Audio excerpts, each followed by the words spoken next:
नमस्कार दोस्तों, स्वागत है एक बार फिर से आपका अपने चैनल हिस्ट्री मंत्रा में।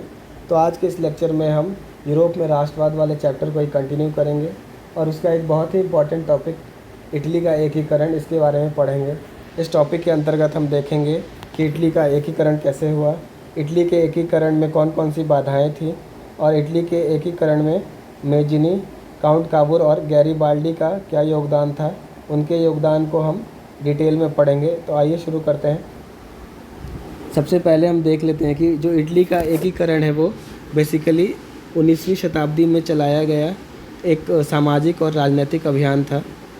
इटली का एकीकरण जो है वो 19वीं शताब्दी में चलाया गया एक राजनीतिक और सामाजिक अभियान था, जिसको इतालवी भाषा में हम रिसॉर्जिमेंटो के नाम से जानते हैं। जिसको इतालवी भाषा में हम रिसॉर्जिमेंटो के नाम से जानते हैं।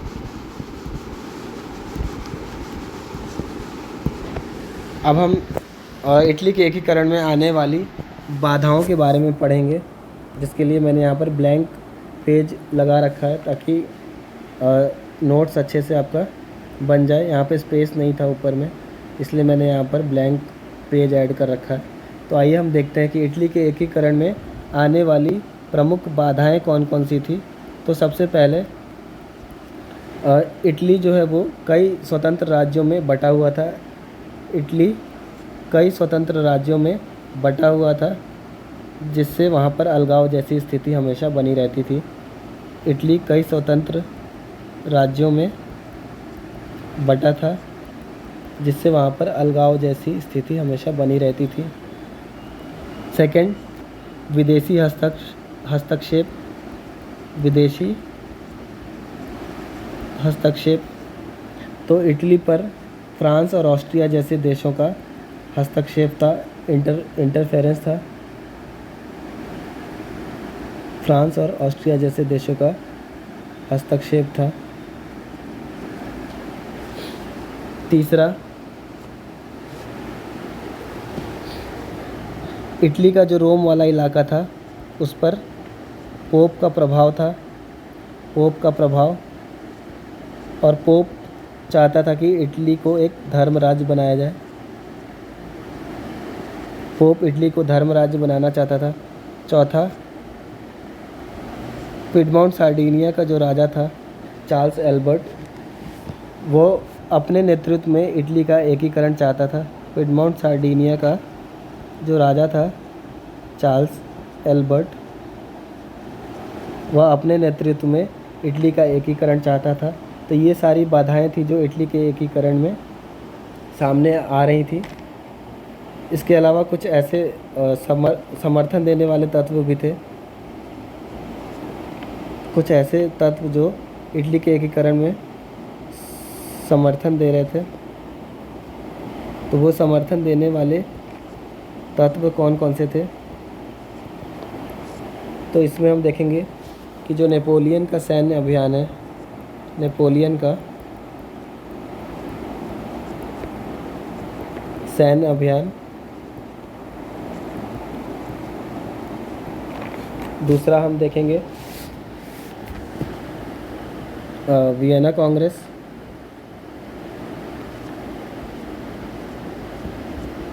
वियना कांग्रेस 1815 में। और थर्ड है जो 1830 से 48 के बीच जो एक क्रांतियों का दौर रहा पूरे यूरोप में, उसका प्रभाव भी हम देखेंगे, क्रांतियों का दौर। तो ये कुछ इम्पोर्टेंट ऐसे तत्व थे जो इटली के एकीकरण में समर्थन का काम कर रहे थे। तो आइए इसको हम थोड़ा सा डिटेल में देख लेते हैं। तो नेपोलियन का जो सैन्य अभियान था उसने अप्रत्यक्ष रूप से वहाँ के लोगों में राष्ट्रवाद की भावना को जगाने का काम किया। नेपोलियन ने इटली को जीतने के बाद नेपोलियन ने इटली को जीतने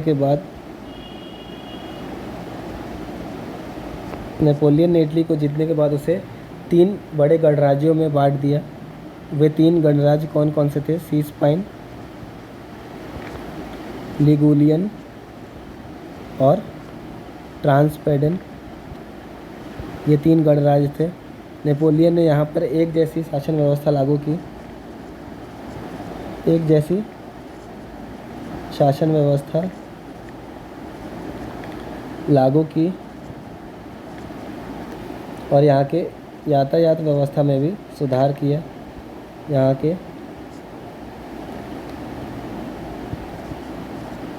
यातायात व्यवस्था में सुधार किया। साथ ही साथ नेपोलियन ने यहाँ पर सामंतवादी व्यवस्था को समाप्त किया। सामंतवादी व्यवस्था को समाप्त किया। तो नेपोलियन की नीति की वजह से, नेपोलियन की जो ये नीति थी उसकी वजह से, नेपोलियन की नीति की वजह से जो फ्रांसीसी आधिपत्य के विरुद्ध जो असंतोष उपजा, उसने यूरोप में राष्ट्रवाद को जन्म दिया। नेपोलियन की नीति की वजह से फ्रांसीसी आधिपत्य, तत्कालीन जो फ्रांसीसी सरकार थी, फ्रांसीसी आधिपत्य के विरुद्ध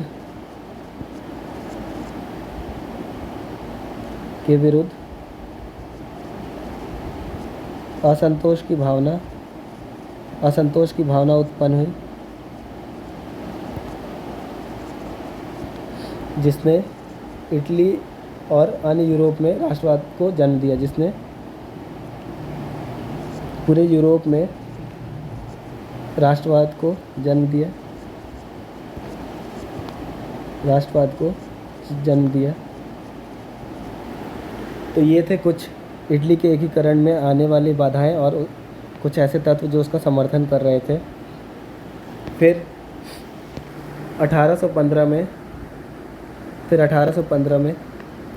1814 में नेपोलियन का पतन हो गया। 1815 में वियना कांग्रेस बुलाया गया, वियना सम्मेलन बुलाया गया, वियना कांग्रेस, जो कि यूरोप के जो शक्तिशाली देश थे, ग्रेट पावर्स जिनको बोला जाता है, जिसमें ऑस्ट्रिया, प्रशिया, फ्रांस और ब्रिटेन जैसे देश शामिल हैं। रशिया, वियना कांग्रेस बुलाया गया, जिसका नेतृत्व कौन कर रहे थे? मेटरनिक। वियना कांग्रेस जो यूरोप के ग्रेट पावर्स थे उनके द्वारा ये सम्मेलन बुलाया गया था। इसमें ऑस्ट्रिया, प्रशिया, ब्रिटेन और रूस जैसे देश शामिल थे। वियना कांग्रेस का उद्देश्य था दोबारा से पुरातन व्यवस्था को लागू किया जाए और यूरोप में शक्ति संतुलन को बनाए रखना उसका एक उद्देश्य था। साथ ही साथ वियना कांग्रेस के तहत ही इटली के 2 राज्यों, इटली को उसके पुराने रूप में लाने के लिए पिडमॉन्ट सार्डिनिया का एकीकरण कर दिया गया। वियना कांग्रेस के तहत ही इटली को पुराने रूप में लाने के लिए पिडमॉन्ट और सार्डिनिया का एकीकरण कर दिया गया और यहीं से इटली के एकीकरण का मार्ग प्रशस्त हुआ। इटली के एकीकरण का मार्ग प्रशस्त हुआ। फिर 1820 तक आते आते हम देखेंगे कि कई सारे नागरिक आंदोलन होने लगे थे। और ये नागरिक आंदोलन क्यों हो रहे थे? तो वो ये सारे आंदोलन जो है वो संवैधानिक सुधार को लेकर के हो रहे थे। और इसी दौरान 1820 तक आते आते हमें कई सारे नागरिक आंदोलन देखने को मिलते हैं यूरोप में, नागरिक आंदोलन। और ये आंदोलन संवैधानिक सुधार को लेकर के हो रहे थे, संवैधानिक सुधार को लेकर हो रहे थे ये आंदोलन। इसी दौरान कई सारे गुप्त संगठन भी बनने लगे थे। और ये गुप्त संगठन देश के राष्ट्रवादियों द्वारा बनाया जा रहा था। इसी दौरान कई सारे गुप्त संगठन बनने लगे, जिसमें से एक बहुत ही इम्पोर्टेंट संगठन था कार्बोनरी। और इसी संगठन से संबंध था मेजिनी का संबंध इसी कार्बोनरी संगठन से था, मेजिनी का संबंध। और मेजिनी, ये जो आंदोलन हो रहे थे यूरोप में, इटली में 1820 के दौरान, इसका फ़ायदा उठाते हुए मेजिनी चाहता था कि उत्तरी और मध्य इटली का एकीकरण, इटली नागरिक आंदोलन, इस परिस्थिति का फ़ायदा उठाते हुए मेजिनी उत्तरी और मध्य इटली का एकीकरण करना चाहता था, लेकिन मेटरनिक ने उसके इस आंदोलन को रोका और फिर मेजिनी को पलायन करना पड़ गया। तो यहाँ पर मेजिनी का जो आंदोलन था वो समाप्त हो गया एक बार, लेकिन मेजिनी ने यहाँ हार नहीं माना और उसने फिर मेजिनी ने 1831 में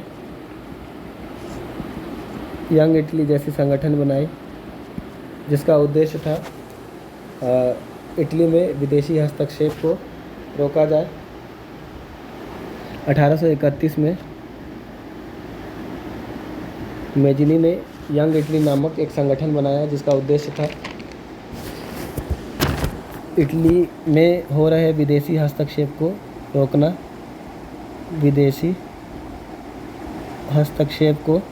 रोकना, और साथ ही साथ एक संयुक्त गणराज्य की स्थापना करना, इटली में एक संयुक्त गणराज्य की स्थापना करना। इसके साथ ही साथ उस मेजिनी ने 1834 में यंग यूरोप नामक एक संगठन बनाया, जिसका उद्देश्य था यूरोप के अन्य देशों में चल रहे राष्ट्रवादी आंदोलन को प्रोत्साहन देना। इसका उद्देश्य था राष्ट्रवादी आंदोलन को प्रोत्साहित करना, राष्ट्रवादी आंदोलन को प्रोत्साहित करना।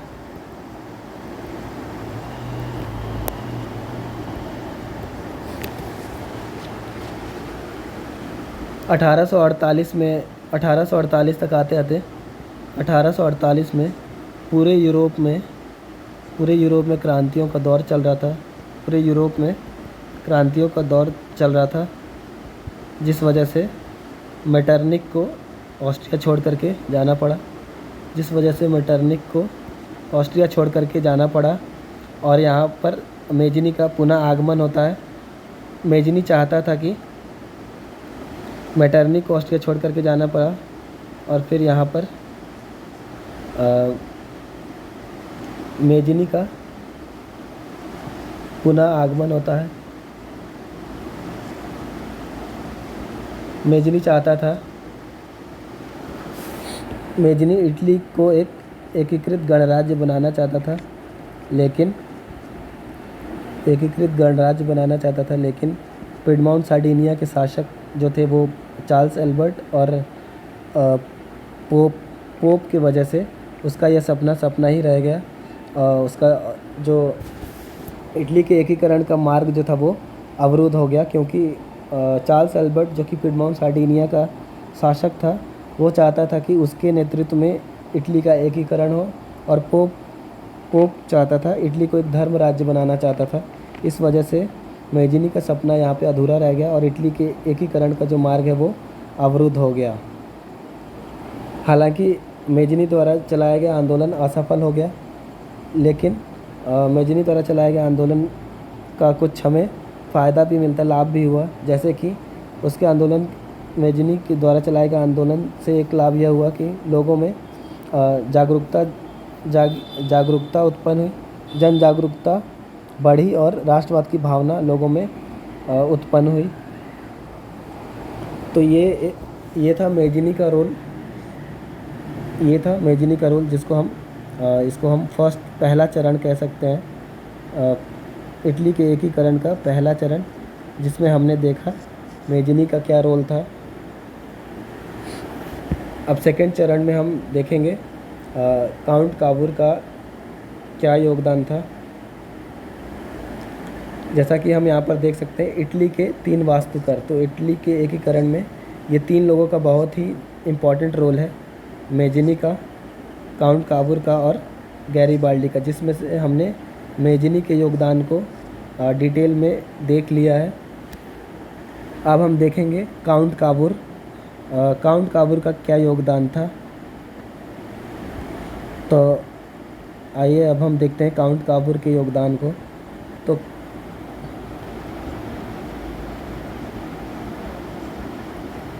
काउंट काबूर एक सफल कूटनीतिज्ञ और राष्ट्रवादी था।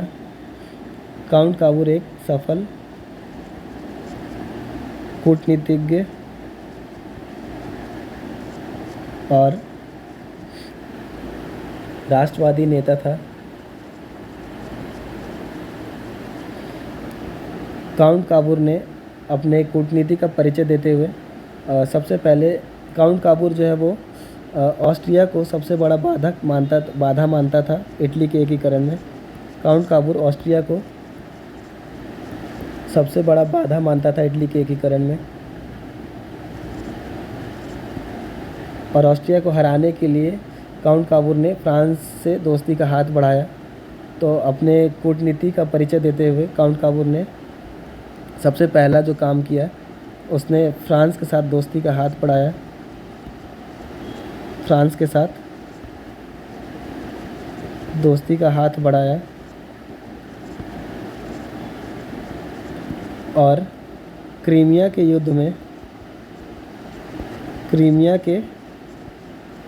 युद्ध में फ्रांस की तरफ से अपनी सेना भेजी।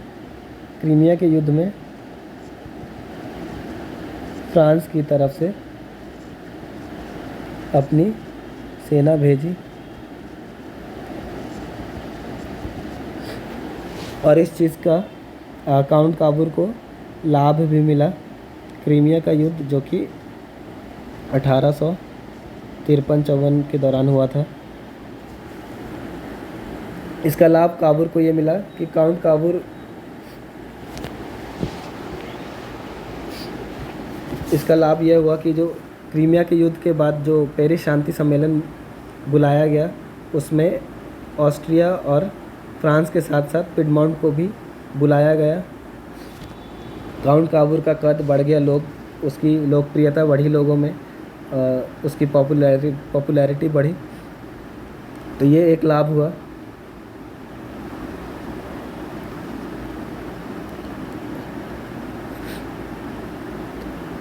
फ्रांस के साथ दोस्ती का हाथ बढ़ाया काउंट काबूर ने। क्रीमिया के युद्ध में फ्रांस की तरफ से अपनी सेना भेजी, जिसका लाभ यह हुआ कि काउंट काबूर की लोकप्रियता बढ़ी, लोग उसको जानने लगे एक सफल कूटनीतिज्ञ के रूप में। और इसके साथ ही साथ युद्ध के बाद जो पेरिस शांति सम्मेलन हुआ, उसमें पिडमॉन्ट को भी बुलाया गया। सम्मेलन में ऑस्ट्रिया और फ्रांस के साथ साथ पिडमॉन्ट को बुलाया गया। यहाँ पर काउंट काबूर ने विदेशी हस्तक्षेप के बारे में बात कही और उसको गैर कानूनी घोषित किया और इटली के मुद्दा को संपूर्ण यूरोप का मुद्दा बना दिया। काउंट काबूर ने इटली के मुद्दा को संपूर्ण यूरोप का मुद्दा बना दिया। संपूर्ण यूरोप का मुद्दा बना दिया। तो ये पहला ऐसा समय था जहाँ पर काउंट काबूर ने अपने कूटनीति का प्रयोग किया था। इटली के मुद्दे को संपूर्ण यूरोप का मुद्दा बना दिया। दूसरा काम उसने किया, उसने नेपोलियन तृतीय के साथ संधि किया और उससे सैन्य समर्थन प्राप्त कर लिया। नेपोलियन तृतीय के साथ संधि की और बदले में उसको फ्रांस का सैन्य समर्थन प्राप्त हुआ।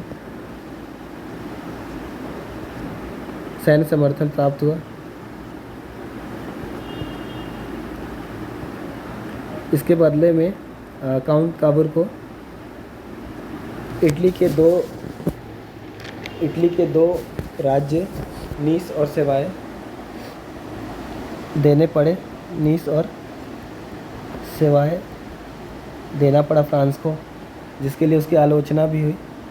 तीसरा काम फिर 1859-60 के दौरान ऑस्ट्रिया और पिडमॉन्ट के बीच सीमा संबंधी विवाद को लेकर के युद्ध शुरू हो गया। 1859-60 में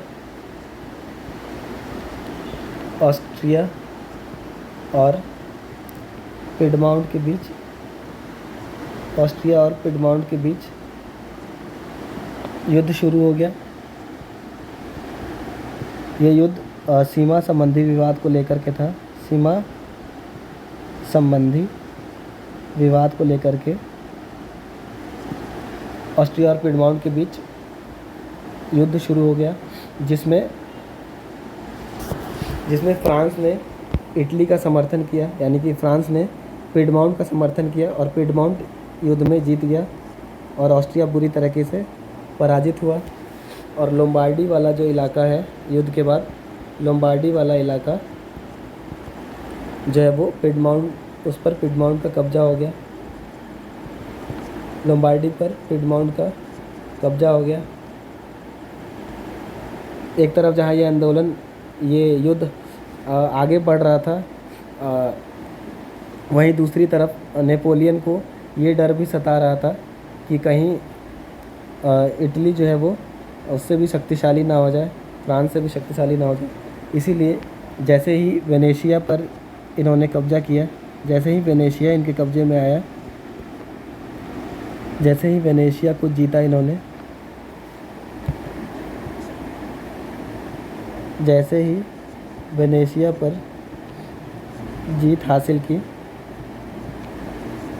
नेपोलियन ने अपनी सेना वापस बुला ली।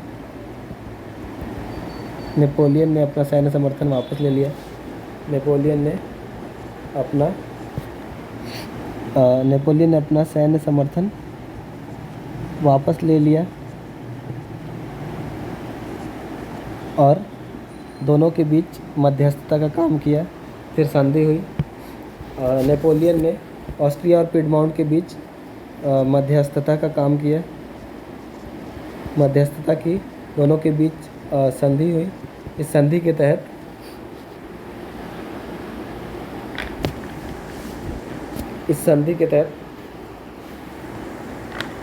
के तहत लोम्बार्डी वाला इलाका जो है वो पिडमॉन्ट को मिला। लोम्बार्डी वाला इलाका पिडमॉन्ट को मिला और वेनेशिया ऑस्ट्रिया को मिला। वेनेशिया वाला इलाका ऑस्ट्रिया को मिला।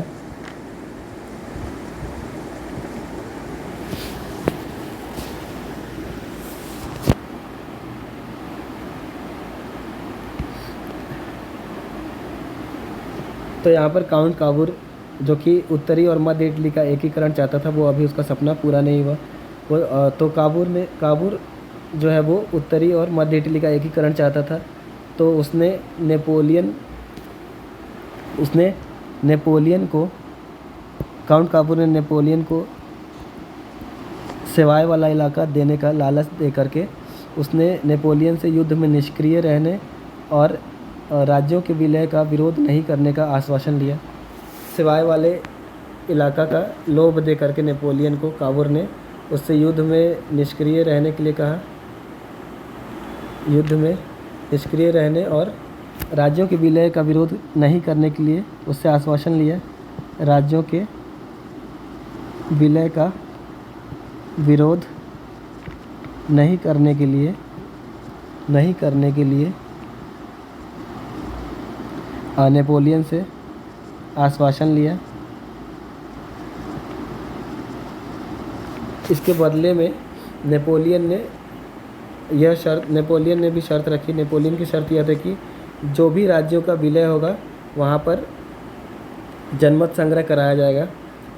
तो नेपोलियन ने काउंट काबूर के सामने क्या शर्त रखी कि जो भी राज्यों का विलय होगा तो विलय किए गए राज्यों में जनमत संग्रह कराना पड़ेगा। विलय किए गए राज्यों में जनमत संग्रह कराया जाएगा। विलय किए गए राज्यों में जनमत संग्रह कराया जाएगा। और जिस शर्त को काउंट काबूर ने मान लिया, क्योंकि काउंट काबूर को वहाँ की जनता का समर्थन प्राप्त था, इसलिए उसने नेपोलियन की शर्त को मान लिया। और फिर 1860-61 तक काउंट काबूर ने रोम को छोड़ करके उत्तरी और मध्य इटली के सभी रियासतों का विलय कर लिया और वहाँ पर जनमत संग्रह करा करके उसकी पुष्टि भी कर ली। तो 1860-61 तक रोम को छोड़ करके सभी उत्तरी और मध्य इटली के रियासतों का विलय करा लिया और वहाँ पर जनमत संग्रह करा करके उसकी पुष्टि भी कर ली। जनमत संग्रह एक तरीके का प्रत्यक्ष चुनाव होता है, तो वहाँ पर जनमत संग्रह करा के उसकी पुष्टि कर ली। तो ये था इटली के एकीकरण का दूसरा चरण, जिसमें हमने काउंट काबूर के योगदान को देखा। तो 1862 तक आते आते दक्षिणी इटली वाला इलाका छोड़ करके दक्षिणी इटली, वेनेशिया और रोम को छोड़ करके बाकी सभी उत्तरी और मध्य इटली का एकीकरण हो चुका था। इनको छोड़ करके 1862 तक दक्षिणी इटली, वेनेशिया और रोम को छोड़कर बाकी सभी रियासतों का विलय हो चुका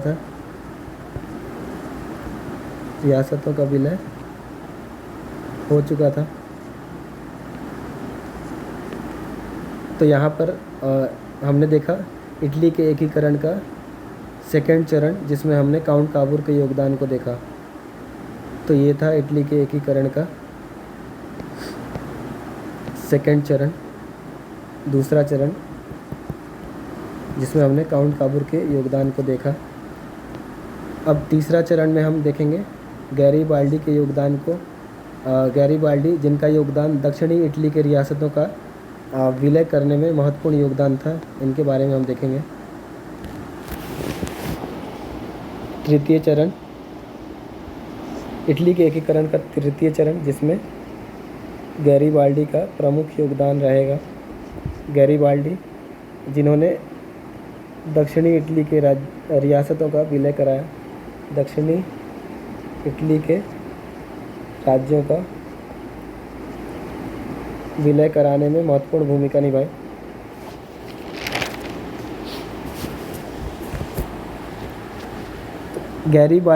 गैरीबाल्डी ने अपने कर्मचारियों और स्वयं सेवकों की एक सेना बनाई थी, जिसको लाल कुर्ती वाले सेना के नाम से जाना जाता है, जिनको लाल कुर्ती वाले सेना के नाम से जाना जाता है, रेड शर्ट्स। तो उन्होंने अपनी सेना के बल पर दक्षिणी इटली के दो प्रमुख रियासतों सिसिली और नेपल्स पर आक्रमण किया। सिसिली और नेपल्स पर आक्रमण किया और उस पर कब्जा कर लिया। चूँकि यहाँ की जनता पहले से ही यहाँ के तत्कालीन शासन से नाराज़ थी, यहाँ का जो बोर्बो राजवंश था उससे वहाँ की जनता परेशान थी। इस वजह से सिसिली और नेपल्स की जनता ने गैरीबाल्डी का साथ दिया, समर्थन किया। तो इस तरीके से सिसिली और नेपल्स वाला जो इलाका है उसका भी विलय हो गया। फिर 1862 में गैरीबाल्डी ने अपनी सेना को लेकर के रोम की तरफ कूच किया और रोम पर आक्रमण किया, जहाँ पर और इस अभियान का इसका काउंट काबूर ने इसका विरोध किया।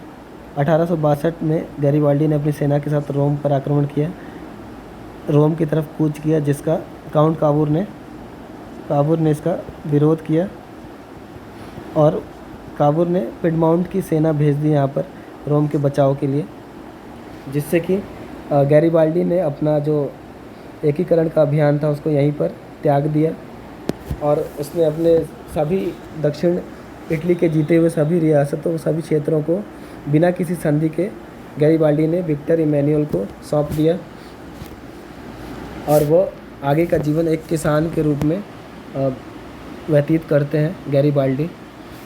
इसी दौरान 1862 में काउंट काबूर की मृत्यु हो जाती है।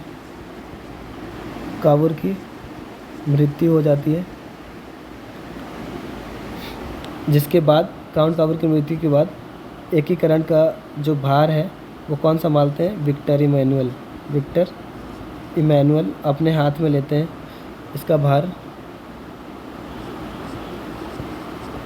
तो जो बचे हुए रियासत हैं, जो इटली के बचे हुए रियासत हैं, उनका एकीकरण जो है वो अब विक्टर इमैनुअल खुद करेंगे। और इसमें रोम और वेनेशिया जैसा रियासत अभी बाकी हैं जिनका एकीकरण नहीं हुआ अभी। रोम और वेनेशिया, इसका एकीकरण विक्टर इमैनुअल स्वयं करते हैं। तो 1800 रोम जो है, चूँकि यहाँ पर पोप रहा करते थे, पोप का प्रभाव था यहाँ पर, और जिसको फ्रांस का समर्थन प्राप्त था। फ्रांस की सेना यहाँ पर इनको संरक्षण देती थी। तो 1870-71 में फ्रांस और प्रशा के बीच युद्ध छिड़ गया। फ्रांस और प्रशा के बीच युद्ध छिड़ गया, जिस वजह से फ्रांस को अपनी सेना यहाँ से हटानी पड़ी रोम से। इस परिस्थिति का लाभ उठाते हुए विक्टर इमैनुअल ने रोम पर हमला कर दिया और रोम वाले इलाकों को जीत लिया और उसका विलय करा लिया। इस तरीके से 1871 में इटली का पूर्ण रूप से एकीकरण हो गया सफलतापूर्वक। 1871 में इटली का संपूर्ण रूप से एकीकरण हो गया,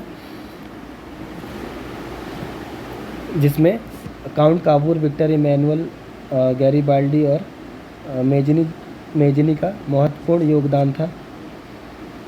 तो ये पूरा टॉपिक था इटली का एकीकरण, जिसको हमने 3 चरण में पढ़ा। आई होप कि आपको ये वीडियो पसंद आया हो। अगर ये वीडियो पसंद आया हो तो प्लीज़ वीडियो को शेयर करें, लाइक करें और चैनल को सब्सक्राइब करें। वीडियो में बने रहने के लिए बहुत बहुत धन्यवाद आपका।